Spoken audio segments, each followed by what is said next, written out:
everyone, I'm Vanesaa. I'm from class A2. Today, I'll be telling you guys about the story of Cinderella. Once upon a time, in a faraway kingdom, lived a young girl named Cinderella. Cinderella was a kind and gentle soul, and her heart was full of love. But unfortunately, her mother had passed away when she was a little girl, leaving her with her selfish stepmother. The stepmother had two daughters of her own. They were extremely jealous of Cinderella's beauty, and they would often make Cinderella do all of the chores around the house. Cinderella would often seek comfort in her garden, talking to the animals, which were her dearest friends. One day, the kingdom announced that they were having a grand ball. Cinderella's stepmother and stepsisters were excited to hear the news. They spent weeks preparing their gowns and their dance moves. Cinderella was devastated because she can't go to the ball. Cinderella cried on a bench in her garden. Suddenly, a glowing appearance appeared in front of her. It was her fairy godmother. Her fairy godmother asked to Cinderella, "Why so blue, my child?" Cinderella explained the horrible things that she had been through. Cinderella's fairy godmother said, "Don't you worry, my child. You shall go to the ball."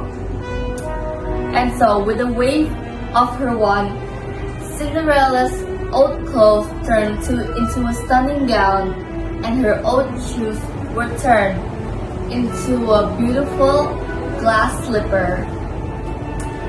Her fairy godmother turned a pumpkin into a carriage and mice into horses, so that Cinderella would leave the house in style. Cinderella thanked her fairy godmother and was about to go onto the carriage. Cinderella's fairy godmother gave Cinderella a piece of advice. The magic will only last until midnight. When the clock strikes 12, you have to be home. Cinderella thanked her fairy godmother again and went to the palace. When she arrived at the grand ball, the room fell into silence. Everyone was stunned by her beauty, including the prince. The prince asked Cinderella to dance, and she happily agreed, and they danced the night away. A few moments later, the grand clock showed that it was about to strike 12. And so, Cinderella said goodbye to the prince and hurriedly left the palace.